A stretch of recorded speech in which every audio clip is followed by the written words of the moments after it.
Bag, I want the bag. Work my way from a garden to a track. Flip it from a track to a plot full of acres. Do it for the farmers and producers and the makers. What we even here for? Occasionally I ask it. I know it's more than struggling, anticipating the casket. Reap what we sow, trying to fill up my basket. Life's a plantation, I self-law and master. Over the plot, I've been granted on this planet. Now it's slanted, cause the chosen been supplanted. But if you overstand it, it was spoken. Fractured, but we ain't broken. Even though some would rather play the role of token, we growing. Black through the essence of a presence. We carry the blood of gods, we carry the mind of peasants. Rich black gardens, future look more like Eden. Multiply seeds like the seed banks in Sweden. Rep my planners on plan according to season. B1 code. Switching it up is treason. Black power, family what we eat. Either we get fed or we feed. B1AG. What's growing on? What is growing on? What is growing on? Welcome back to B1AG. I'm John Henry Harris. We also have Farmer Brown EMC. Today, we have a great story talking about Drake. You know, he's too sexy these days. He's on fire on the Billboard charts, breaking all kind of records, but he's also joined a host of other celebrities, top tier celebrities and athletes who are now investing in plant-based meats. So today we are going to talk about he's too sexy for meat. Drake helps raise $40 million for a vegan chicken brand. Now, the vegan chicken brand that Drake helped raise money for is called Daring Foods. Now, Daring Foods, they plan to use that $40 million to expand their retail footprint so they can bring their plant-based chicken to you. And the brand's original chicken pieces, they're made from water, soy protein, sunflower oil, and spices that mimic both the flavor and texture of traditional chicken without the need to slaughter the animals. Now, actually in 2018, Drake revealed that he no longer eats meat during a discussion on gaming platform Twitch. After stating that he eats pizza while gaming, chicken and pineapple on pizza would work, but I don't eat meat anymore. So with this new investment in Daring Foods, you can see that Drake is really putting forth his foot forward in plant-based meats. And this is, as I stated, this is becoming a rising trend with our rappers, athletes, but it is a rapidly growing market. So Farmer Brown, what do you think about Drake and his vegan chicken? First, I'd just like to say peace to the B1 family. Hope everybody's doing well, healthy, and safe, keeping your sanity within all of this madness. But yeah, this is a trend. I remember, doing some presentations a few years back, and it was very evident that a lot of athletes and influencers and celebrities were heavily vested in companies like Beyond Meat and Impossible Burger, if not as investors, but marketers. Here at B1AG, one of the components of, any product that you're selling, you have to be able to market it. If I want young melanated kids in North America to partake in my product, I'm going to use the people that these people look to as influencers. We think about people like, peace, brother. We think about people like Serena Williams. She's heavily invested in vegan products. She actually has a vegan leather line. When we think about Rihanna, so she's the highest paid female entertainer in the world, and a big part of her bag is vegan beauty products. So saying that to say, here at B1AG, we're not necessarily all about throwing shade, but we do like to play this rudimentary game of connect the dots. And so I think as we dig a little deeper into this conversation, too sexy for meat, I will say that it's very important because I doubt Drake has been on a chicken farm. I don't know what this man does day to day, but these people have agents. They have financial agents that suggest to them, hey, this is something to put your money in. This is something to tie your brand to. And so when we have this conversation specifically around melanated farmers, I would hope that the melanated family watching right now is just internalizing within themselves their capacity to either produce the food, distribute the food, store the food, market the food, or sell the food. And so just really finding a niche within this agricultural process. I look forward to deep diving into this conversation. So everyone that's watching now, like, share. It doesn't cost you anything at all. Just a little click. Like, share. Let's grow this conversation. Let's get more of the melanated peoples involved in talking and thinking about our food system, and everything that's going on with it. Because what we eat is at the root of our everyday life. Because if you don't eat, you perish. So let's grow this conversation. Now, also subscribe to B1AG Daily Bread Podcast on YouTube. And also you can check us out at the Black Boss channel. That's through Dr. Boyce Watkins News Network.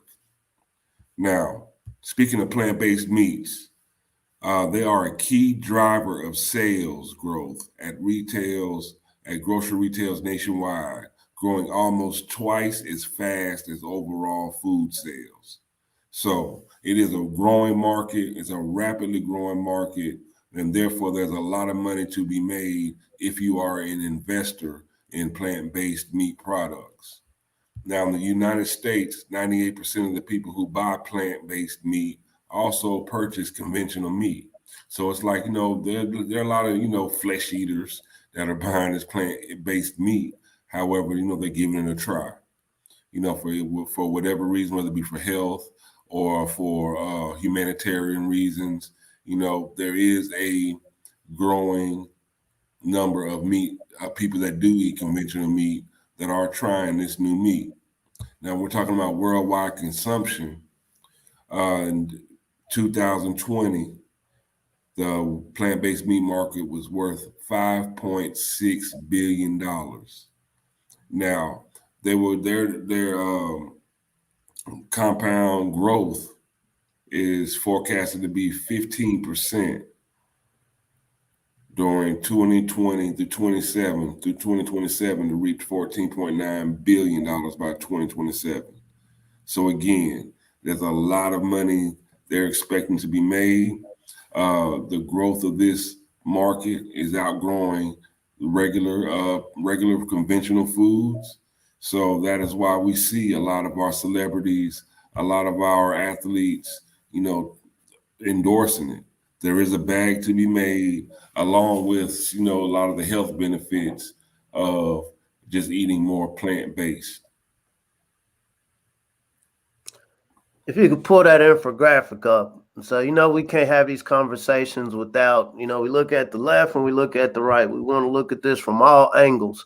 And so absolutely on a health angle, I can definitely see the value and appreciate the value of eating more plant-based, more vegan, less stress on the livestock, less stress on the animals.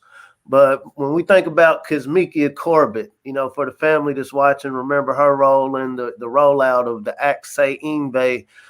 We know the melanated people many times, I'm not saying that this is the case now, but, to get our wheels working early, many times are used to push efforts and agendas. This could be good, this could be bad.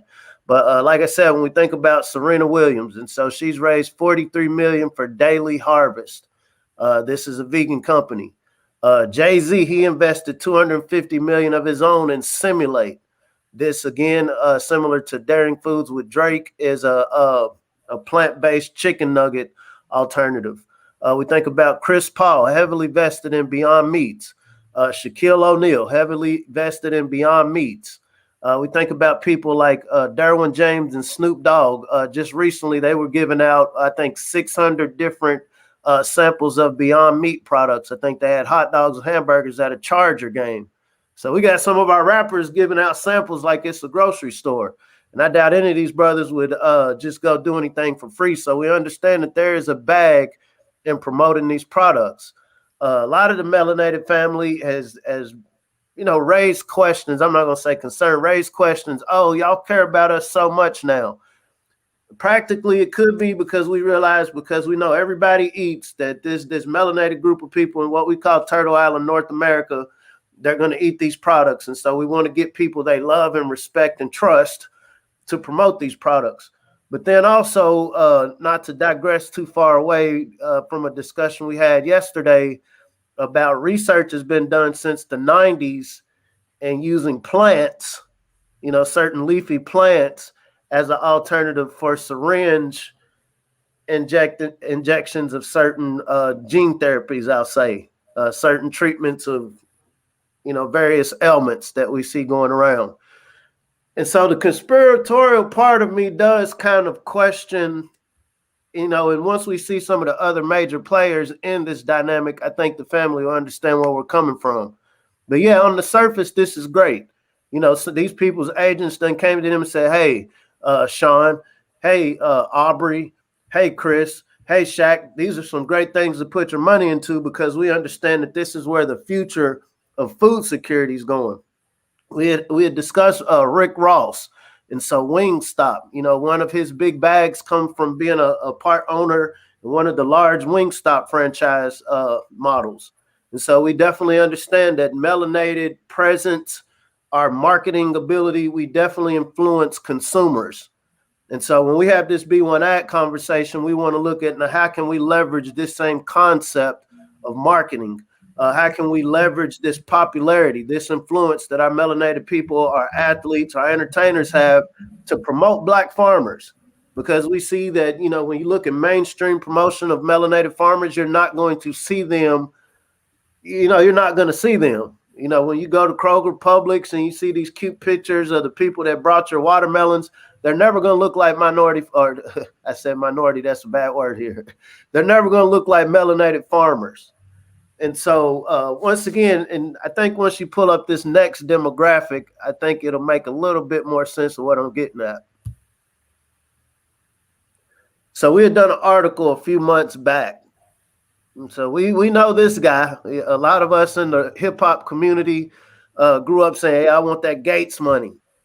And so what they say, follow the money. Where is this man putting his money? So he owns 268,000 acres of prime farmland in North America. We know that this individual sources the onions, the potatoes for the French fries, and I want to say the carrots for McDonald's. He's also a heavy proponent of, Axaïns Bay in Alkebulan in Africa. There have been stories that some of these Axaïns Bay have caused, certain problems. We're not here to give medical information, more so than just playing this modest game of connect the dots. And so this person also has a large say-so in treatments in North America. And this is all done through, I just want to help. I want to make people healthier. I do also have a goal of minimizing carbon emissions, which includes cutting down on animal production and cutting down on population of what some people will classify as useless eaters. So we're not here to influence anybody's thought more so than just getting your wheels going. And so we saw that the melanated people on the first infographic have used their star power to leverage money to fund these startups. That's not a bad thing. How do we got these good ideas? We want to feed people. And so, hey, if you're popular enough to get people to invest, hey, will you use your brand, use your name to do this? Gates came out of his pocket with $75 million to invest in Beyond Meat. Between Beyond Meat and Impossible Burger, he's one of the largest investors. But when we think about some of his suggestions for rich nations, out of his mouth, rich nations should shift entirely to synthetic beef. Synthetic mean, okay, this isn't real cows, this is plant-based. If you can go to the next demographic or the next infographic. So Jeff Bezos, Bill Gates, and Richard Branson led a $90 million investment campaign for Motif Ingredients. This is an alternative meat startup. People put their money where their mouth is. We know these people are trying to come up with spaceships to get away from the planet. I've heard stories about Amazon and some of the work conditions, so we've heard stories, good and bad. We've heard about the altruism of these people, philanthropy, but we've also heard some of the more nefarious, accusations, or as Black Dot would say, allegedly, we've heard some of the nefarious activity. So saying that to say these people are invested very heavily in alternative meat.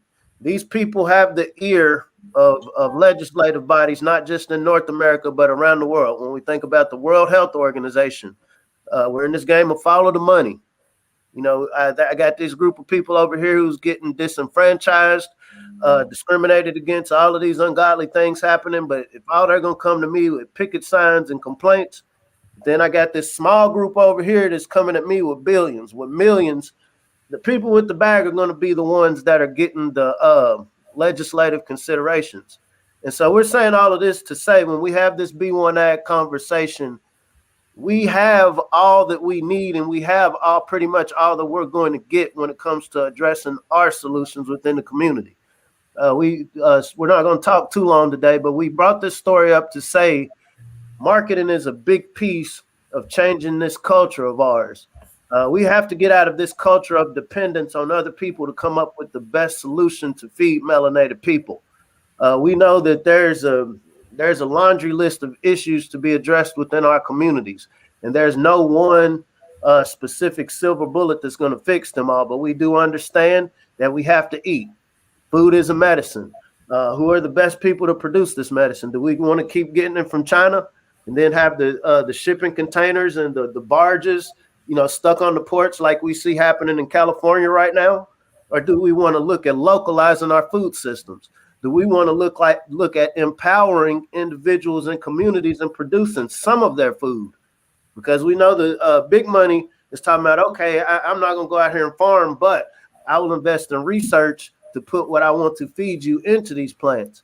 And so when we're thinking about the law of compensation, are we meeting their effort with our own effort to say, okay, I feel you want to feed us, but we want to feed ourselves more and we want to feed ourselves healthier?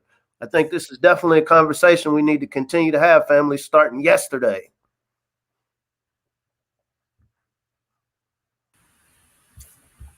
And let us not forget, small scale, localized food production equals food security.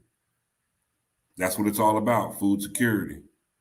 Making sure that we not only have food to eat, make sure that that food that we eat is healthy and real. I have nothing against plant-based meats as long as you can tell me what plants are in the meat. Because I've had, I've been, as an athlete, I've always searched for healthy foods to eat. Like I've had meatless hamburgers made with black beans and walnuts. See, I know what black beans are. I know what walnuts are. I know what mushrooms are. You know what I'm saying? Now, when you come with me with plant-based meats, and again, the plant has a long name, and, I start to get wary. But one thing for sure is, like Farmer Brown said, small scale localized food production that cuts back on the shipping distance of your food. You know where your food is coming from. Supply chain disruptions are running rampant worldwide. It only makes practical sense that, okay, if there's such a problem shipping things worldwide, then we need to shorten that distance. And the best way to shorten that distance when it comes to our food is to produce food locally.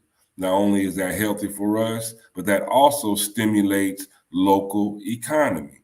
So, there's a bag in that. It's healthy. You know where your food is coming from, and your food is less likely to be contaminated. Because there's been a lot of recalls lately, for national chains when it comes to our food. And they have to go, the demand is so high that, certain safety protocols are often overlooked, just trying to get the food out. So small scale localized food production equals food security. We see that mainstream, they've invested in a lot of wheat crops to produce butter biscuits, right? Peace to the sister, Vicky Dillard. There's a lot of money put into butter biscuits to convince a handful of melanated people to, tell the rest of the herd, these are called Judas goats, hey, do this, follow this farmer and this large metal object. You might not come back, but follow. And so these are Judas goats. I just need you to behave a certain way and lead the rest of the flock wherever I want to lead them. And no farmer is raising animals as pets. Every animal is to be raised to be processed and consumed in some way, whether it's for your meat, your fiber, your milk, whatever. Saying that to say not to be funny, as a community, we have to incentivize our Black producers. It's not a maybe. It is like if we want to have a choice in the matter. One of the best burgers I've eaten is vegan burgers. And so, we're not in any way shading the concept of plant-based meat, more so than really connecting the dots of who are the major players. What are the major factions? Is this saying that, and I will give salute Chris Paul and Jay-Z. And so they did recently, and this was an article that came out last week, invest like $3 million in a Black-owned vegan company. I think he's out of Georgia.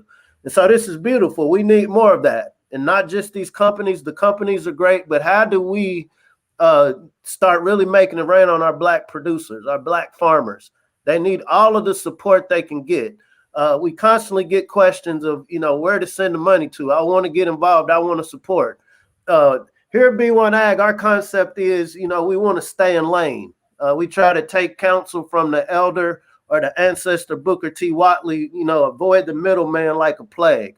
So our job here, B1AG to Black agriculture is like Rush Limbaugh to the Conservative Party.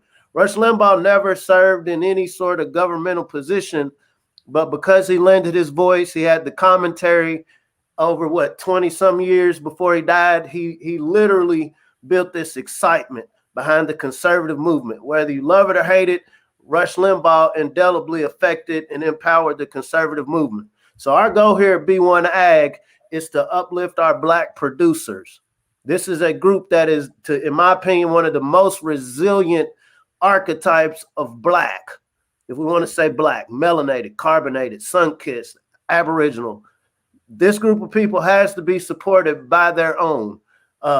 We don't want people to come, help comes from many different places, but you should never have to compromise or minimize our specific B1 plight for the sake of, okay, I want these people help, and so I realize I can get this help if I really don't say Black. If I keep it for everybody, if I'm diverse, maybe I can get some help. And unfortunately, a lot of our producers are being put in this situation. I had gone to a Black farmer conference, and it was sponsored by the USDA. And I remember the president, and this is one of the more prominent ones.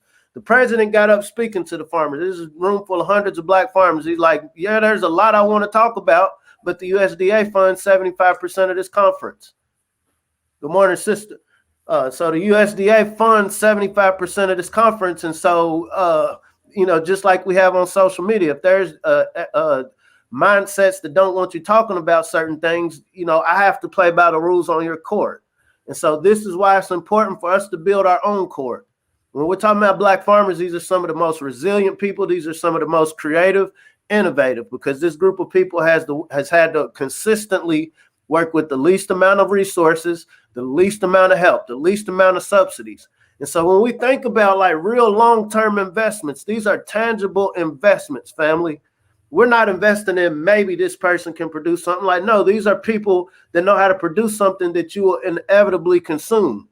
And then the opportunity on our end is now, where can I find a niche within this system to get this food from these people that produce it to the people that are going to eat it? We know every melanated person walking around this country eats something. Is this saying that everybody has to be involved and everybody's just going to eat their food from a Black farmer? That's logistically impossible. Is it a formidable goal to try to get to a point to where whatever happens, whatever direction this goes politically, socially, economically, that we have that choice? If I'm raising my kid in a big city and it's like, I want it to be lifestyle. I want it to be normal for my kids to understand 50%, 60, 70% of their diet is going to come from people that look like them. This should be a goal.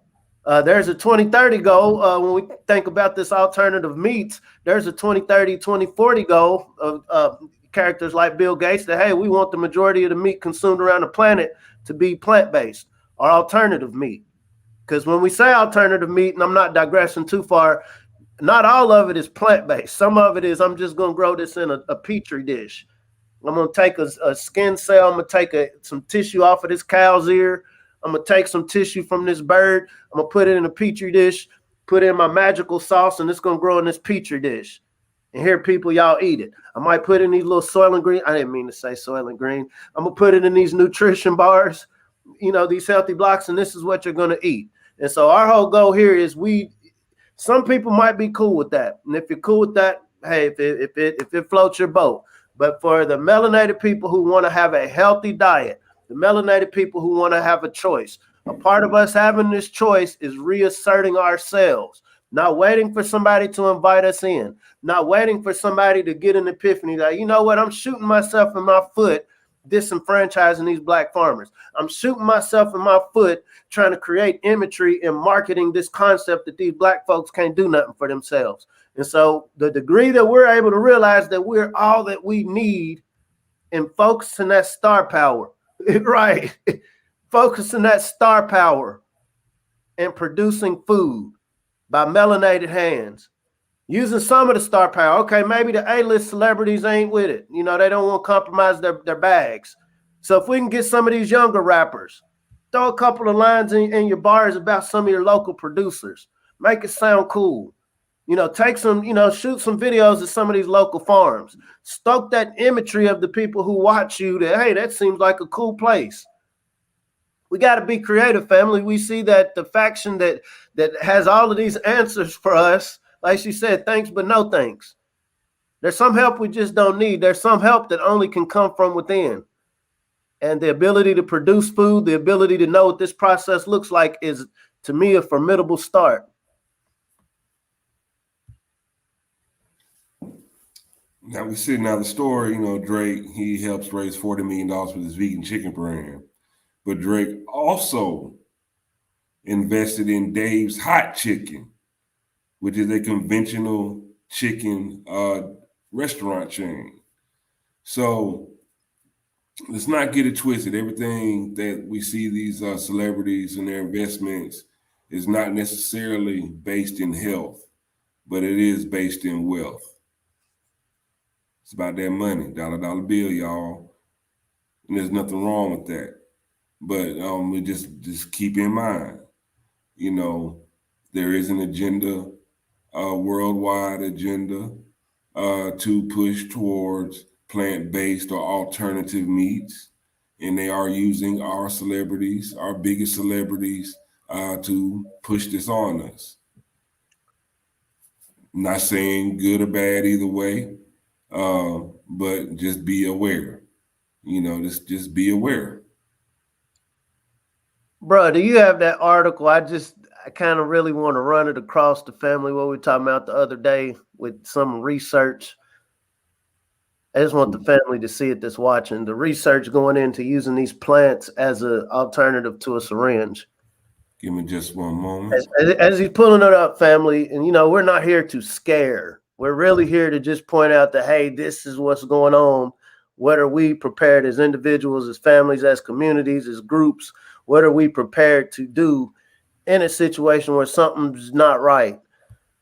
When I think about this plant-based meat, I just can't, the tinfoil kufi starts magically popping on my head. And if we know that plants are literally right now being experimented on, like how can I grow this plant to distribute this ABJ, this Axe Ingve, for people that don't necessarily, want to engage with the needle.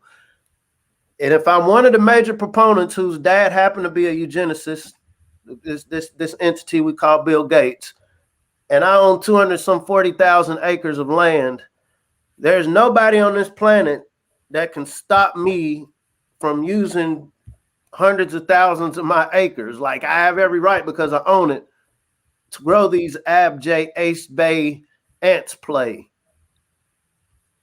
There's nobody stopping me. Once you own something, hey, this is the land of the free, home of the brave, the pursuit of life, liberty, and the pursuit of property, right? So this is why we got to have our own property. If we see that some property owners are likely, could possibly, in the words of Black Dot, allegedly, going to use their land for experimental purposes with plants. When we're talking about plant-based,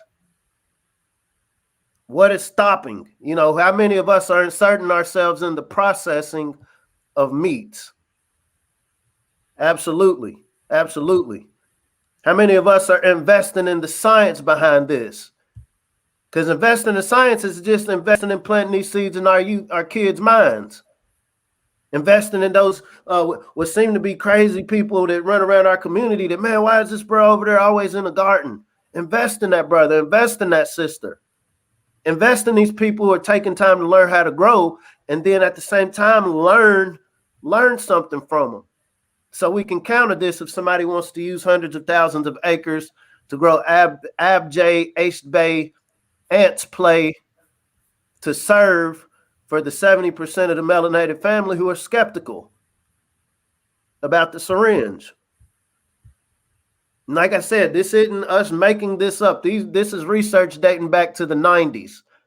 This recently popped up again, that this is one of the solutions to get this to these apprehensive communities. In your salads. Well, you know, what do salads consist of? And I think this was specifically talking about spinach and lettuce, the most recent research. And so we do have to question what are in these plant-based meats. We can't even get questions about, you know, the ingredients of things that are being mandated. And so once again, family, instead of trying to get prepared, let's just stay prepared. This preparedness is us taking it upon ourselves to decide, you know what, this is important. I'm going to spend X amount of a couple minutes out of my day. Every day I'm going to learn at least 5 new things about agriculture. I'm going to learn 5 new things about food production. I'm going to search what kind of research is being done when it comes to food and ag technology. I'm going to take it upon myself. I'm not just going to listen to these online creators while my Google is still working. I'm going to look these things up. And this is the power that all of us have. And like the bruh said, we got to start supporting our Black farmers. This is the last of a dying breed.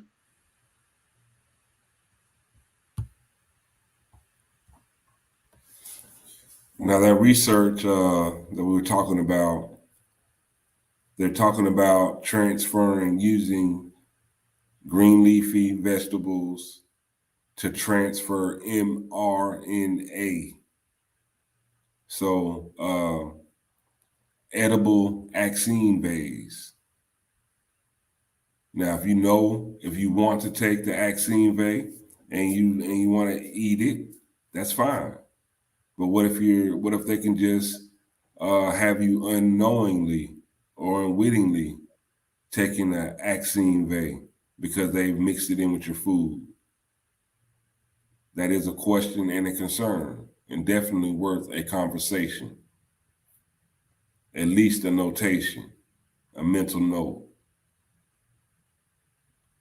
Let's get to going. Let's get back to the garden, y'all. Let's get black to the garden. Let's get our hands in the dirt. Let's put our prints in the mud. Let's grow our own food. Let's get these heirloom seeds. Let's start stocking up on heirloom seeds.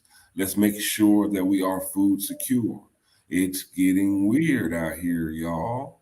And it's getting weirder by the day. And things that most people would think that would never happen. It's happening. Oh, they would never do that. They've already done it. So let's just be practical. Again, this is exactly what it's about. Freedom and choices. Governing bodies and those in the elite or whatever, they feel like they have the best ideas for us, even if they don't believe in the ideas for themselves.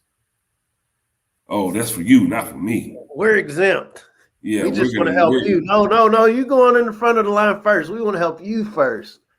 Y'all are outbreeding us, but I want to help you first to grow and live. You have to get this. You either get this or don't work. Oh, and we'll replace you. The Sister Lioness Crown, my battery's going red. The Sister Lioness Crown touched on this the other day, and it's deep. The replacement governor in New York said, well, hey, for y'all that don't want to get the ABJ, we'll just replace you with foreigners.